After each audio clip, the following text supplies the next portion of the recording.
쌍주기연 봅시다. 일단 제목 뜻부터 보면은요. 쌍이라는 거는 우리 보통 한 쌍이다 뭐 이럴 때 많이 쓰이죠. 두 개. 주는 구슬주자를 써서 두 개의 구슬이 만들어준 인연이라는 뜻이거든. 자, 얘도 마찬가지로 보기부터 봅시다.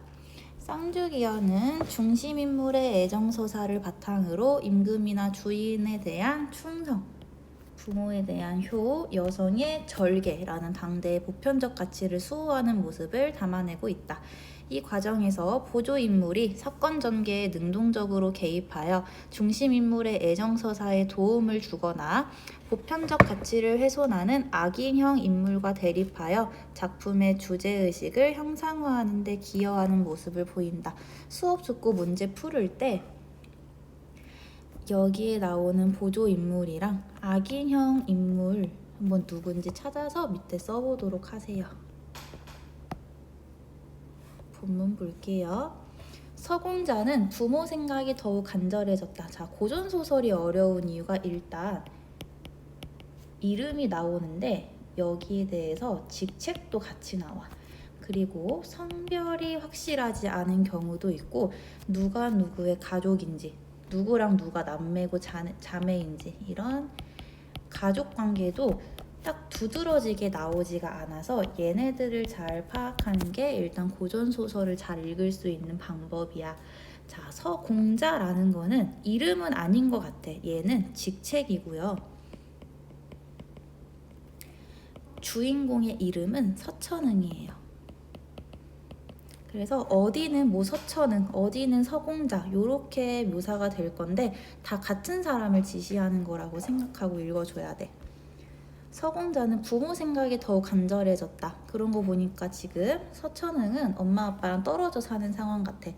모친의 행적을 찾고 부친의 소식을 남방에 가 자세히 듣고자 하여 산을 넘고 물을 건너 길을 가려 하였다.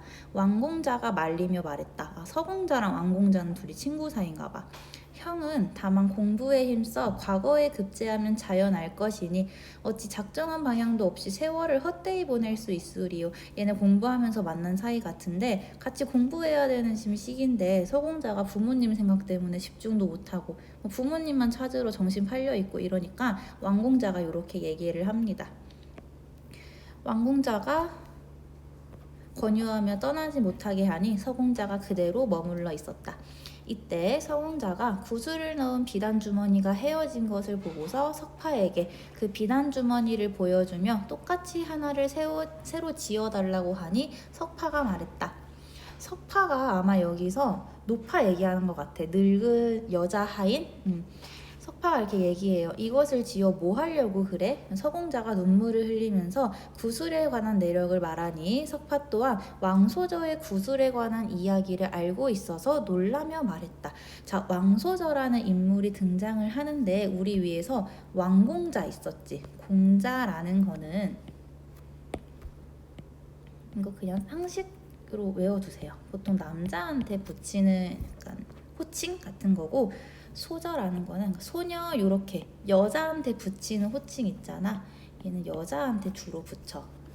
그래서 왕공자가 나왔고 왕소저가 나왔어. 둘이 쌍둥이일 수도 있고 뭐 남매일 수도 있고 부녀지간일 수도 있고 약간 요래. 왕소저의 구슬에 관한 이야기를 알고 있어서 놀라며 말했대. 자, 서공자가 구슬을 넣은 비단주머니 얘기를 석파한테 하니까 석파가 왕소저의 구슬에 대해서 얘기를 해줘. 그 구슬 좀 보세요. 구경해볼래요. 해서 서공자가 구슬을 내어 보입니다. 고운 빛이 눈부시게 밝았고 웅 글자가 뚜렷하였다. 자, 여기서 웅은요 암컷을 의미하는 한자거든. 일단 알고 있어. 인하여 구슬을 가지고 안채로 들어가 부인 유씨에게 이 곡절을 고하였다. 자, 부인 유씨가 나와. 왕공자랑 왕소저가 둘이 남매예요. 이 남매의 어머니입니다. 부인 유씨한테 이 곡절을 말해. 석파가 얘 서공자도 비슷한 구슬을 가지고 있던데 얘기를 해. 이때 부인 유씨는 혜란 소저가 점점 나이 들어가며 장성하는데 구슬이 있는 곳을 알지 못해 밤낮으로 걱정하였다. 여기 한번 볼게요. 자, 혜란 소저. 아까 소저 누구한테 붙인댔지? 여자애한테 붙인댔지. 그러면은 혜란이라는 애가 왕소저야. 그래서 왕혜란이라는 인물이 이제 등장을 할 거야. 근데 구슬이 있는 곳을 알지 못해 밤낮으로 걱정하였대. 뭔가 왕혜란이라는 애도 구슬을 가지고 있는 사람을 찾아야 되는 상황이었던 것 같아. 그러던 차에 석파의 말을 듣고 몹시 놀라며 기뻐하여 구슬을 받아보니 운글자도 뚜렷이 있고 혜란 소조의 구슬과도 신통이 같았대. 그래서 여기에 나오는 구슬은 소공자의 구슬이야. 자, 석파가 우리 집 아가씨랑도 비슷한 구슬이 있는데 해서 이제 유씨한테 가져가서 보여줍니다. 부인 유씨가 왕공자를 불러 왕혜란의 오빠를 불러서 그 까닭을 이르니 왕공자도 구슬을 보고 손뼉을 치며 크게 웃으며 말했다. 어찌 이와 신통한 일이 고금에 또 있으리까? 부인 유씨가 마음 가득히 아주 기뻐하며 말했다. 이 구슬의 자웅을 가지고 가서 서공자에게 그 내력을 일러주고 혼인하기로 정하여 멀지 아니한 가까운 장래에 혼례를 행하도록 해라. 자, 이 구슬을 가지고 있었던 사람을 계속 찾았던 이유가 어릴 때 왕혜란을 임신했을 때 태몽으로 이 꿈에서 자웅 글자가 적혀져 있는 구슬이 나왔었대. 근데 이 구슬에 각각 자자랑 웅자가 적혀 있었거든. 여기 밑에 나와 있어. 자는 수컷을 의미하고요. 웅은 암컷을 의미해. 이래서 한 글자씩 서로 가지고 있는 사람들끼리 지금 운 좋게 만난 거야. 그럼 왕혜란은 웅자 구슬을 가지고 있는 사람을 계속 기다리느라 아직까지 결혼을 못하고 있는 상황이었어. 자, 그러면은 엄마인 유씨 입장에서는 이 구슬을 가진 사람이 이제 나타났네? 그럼 너무 기쁘겠죠. 얼른 둘이 결혼시키려고 합니다. 유씨는 서공자와 왕혜란의 혼례를 추진하려고 해요.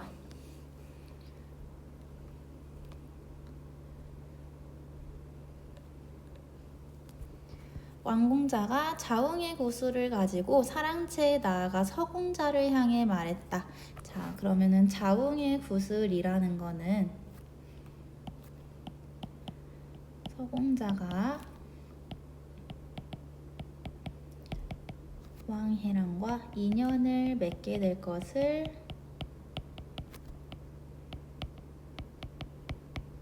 암시하는 소재겠네요. 왕공자, 혜란이네 오빠가 갖고 나가서 서공자한테 얘기해요. 형은 만일 자 글자가 쓰인 구슬이 있으면 그곳에 정혼할 거예요? 라고 물어봐. 이거 지금 누구한테 있지? 혜란이한테 있어.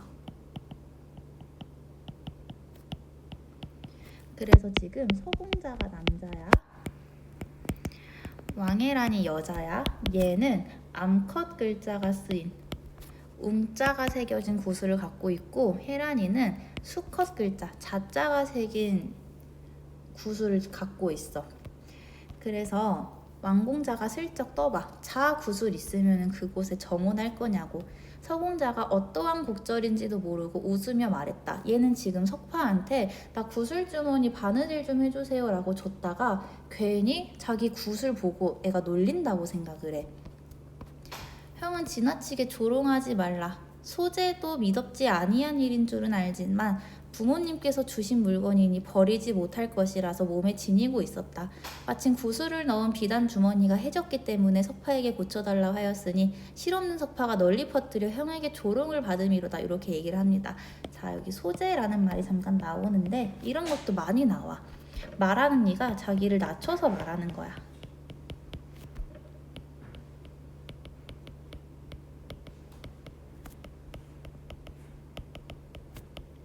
그래서 고전 소설에서 소재라든지 뭐 소인이라든지 그러면은 말하는 사람이 자기를 낮추어서 말하는 거구나. 아니 소재가 무슨 뜻이지? 막 고민할 필요 없습니다.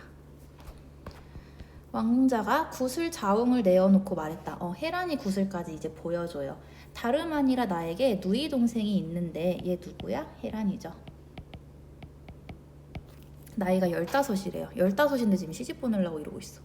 누이 동생이 태어날 때 꿈꾼 이야기가 이상하였지만 자 글자가 쓰인 구슬을 얻었도다. 그래서 지금까지 운 글자가 쓰인 구슬을 가지고 있는 이를 찾노라 정언하지 못하였도다. 이제 나와요. 누이 동생이 태어날 때 꿈꾼 이야기, 태몽이 좀 이상했대. 자 글자가 쓰인 구슬을 얻었대요. 그래서 지금까지 운 글자가 쓰인 구슬을 가지고 있는 이를 찾느라 아직까지 결혼 못했더라. 이게 왕혜란이 지금까지 결혼하지 못한 이유가 되겠네.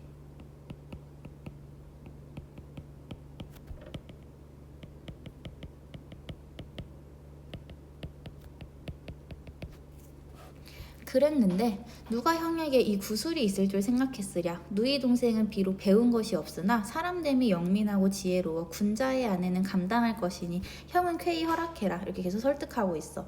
서공자도 또한 신기하게 여기며 고마워하며 말했다. 형의 은혜를 여러 해 입었고, 자, 여기서 형은 형 동생 할 때 형이 아니고 그냥 서로 높여서 부른 얘기예요. 형의 은혜를 여러 해 입었고 또 아름다운 숙녀를 용렬하고 어리석은 사람의 배우자로 정해 진나라와 진나라의 왕실이 혼인을 맺고 지낸 것처럼. 여기 잠깐 볼게. 아름다운 숙녀를 누가? 용렬하고 어리석은 사람의 배우자로 정해서 진나라와 진나라, 둘이 다른 나라야. 한자 다르지? 진나라의 왕실이 혼인을 맺고 지낸 것처럼 하면서 중국고사 인용하고 있네요.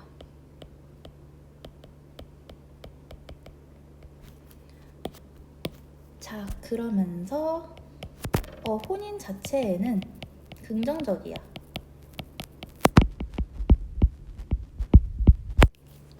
서공자도 그렇게 나쁘진 않은 것 같아. 이 혼인에 대해서.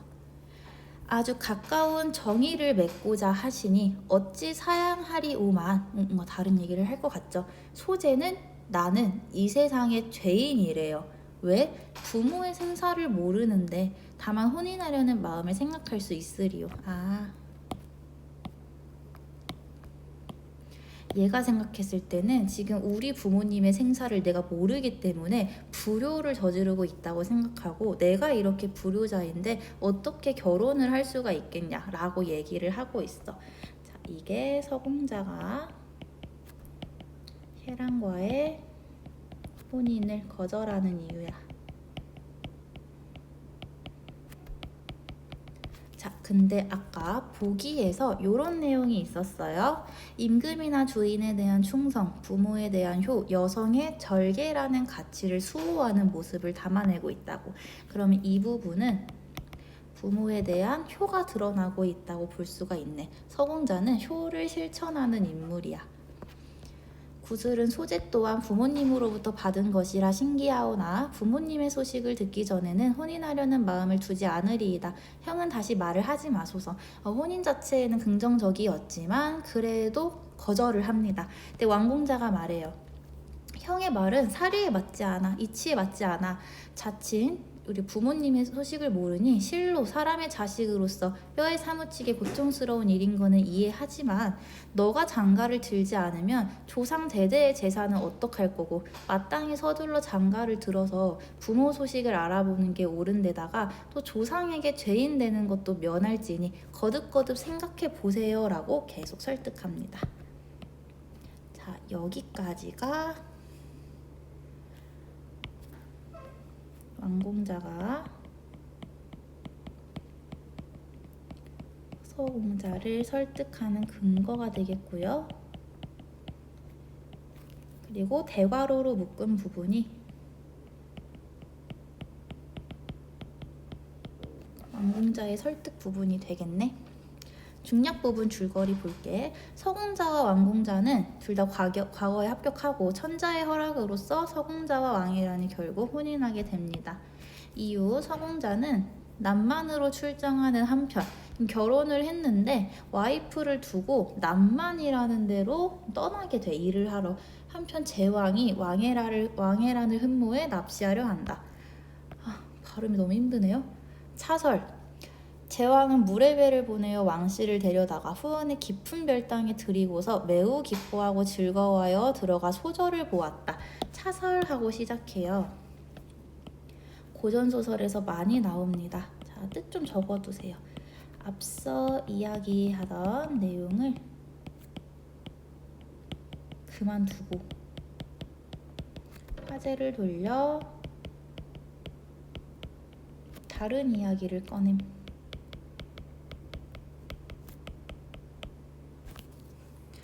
자, 제왕이 왕해란을 납치를 했어. 우리 간단하게만 설명할게. 고전소설에서 많이 나오는 세계관인데요. 황제국이 있고 그 근처에 제후국이라는 것들이 있어. 제후국은 신하라고 생각하면 돼. 황제국은 그냥 왕이라고 생각하면 돼요. 쉽게. 이 나라의 신하국들인 거야. 이 황제국의 대빵을 어떻게 적어야 될까? 황제라든지 천자 뭐 이렇게 얘기를 했고요. 아마 여기서 나오는 제왕은 이 대빵인 천자의 아들로 나오는 것 같아요. 제왕이 이 천자 힘 짱 센 애 아들이 왕해란을 흠모해서 납치를 하려 합니다. 자, 근데 결국 납치를 성공한 것 같아. 제왕은 물의 배를 보내서 왕씨를 데려다가 후원의 깊은 별당에 들이고서 매우 기뻐하고 즐거워해. 납치 성공했네. 들어가 소저. 해란이죠. 소절을 보았다. 지난번 여자의 옷으로 갈아입고 유명승상의 집에 가서 보았던 왕소저가 아니니 크게 놀라 물었다. 소저를 해란이를 너무 사랑해서 별의별 짓까지 다 했었어. 해란이를 옛날에 몰래 보러 갔었는데 지금 보니까 그 해란이가 이 해란이가 아니에요. 그래서 물었어. 너 누구야? 월양이 도적에게 잡혀서 이곳에 도착해 제왕을 보니 분한 마음의 격렬이 일어나는지라 바로 칼을 들어 두 조각을 내고 싶었으나 억지로 참으면서 큰 소리로 말해. 아니, 월양이는 또 누구야? 근데 이제 얘기를 하죠.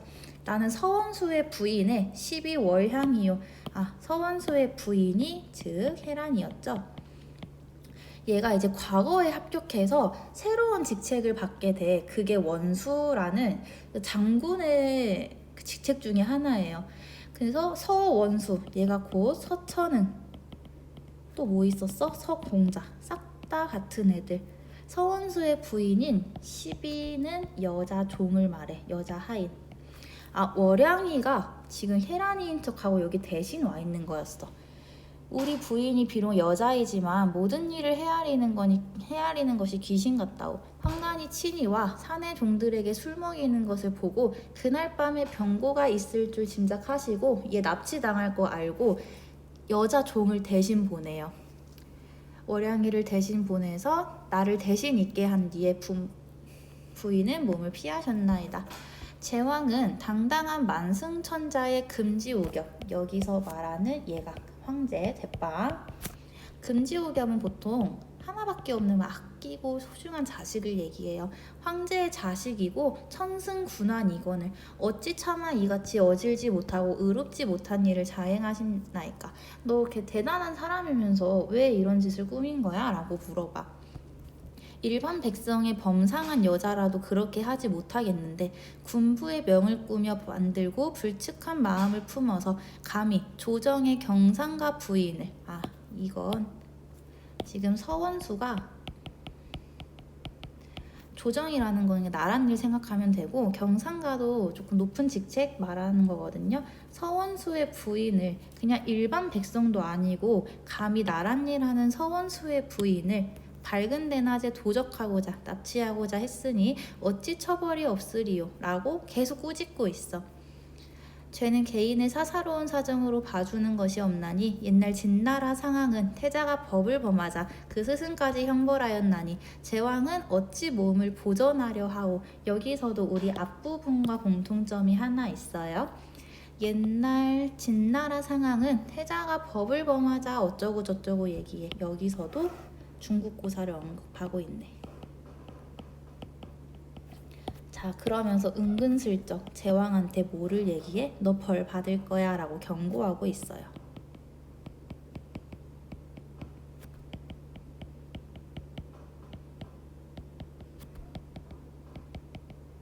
자, 그럼 제왕 입장에서는 어떻겠어? 아, 잠깐만, 우리 B 부분으로 엮인 거 여기 내용 한번 정리할게. 사실 제왕은 황제의 아들이기 때문에 여기서 서원수가 왔어도 요렇게까지는 얘기를 하면 안 돼. 근데 이게 지금 누가 말하고 있어? 심지어 여자 종 월양이가 얘기를 하고 있죠. 자, 상대의 신분을 언급하며 지위에 맞지 않는 또 높은 사람이니까 더더욱 그러면 안 되지라고 혼내고 있죠. 비도덕적인 행동을 질책하는 월양.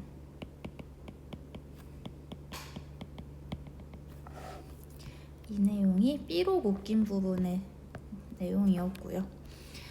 말을 다 마쳤는데 아름다운 목소리가 비분간계하여 기운이 추상 같았다.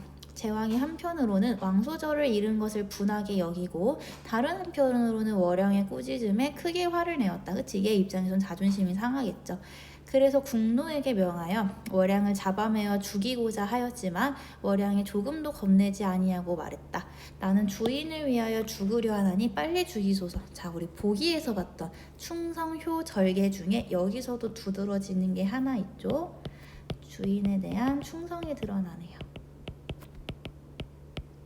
그리고 하나 더, 여기 위에 봤을 때 우리 부인이 환관이 친히와 사내종들에게 술 먹이는 거를 보고 그날 밤에 병고가 있을 줄 짐작하시고 자기를 대신 있게 했대요.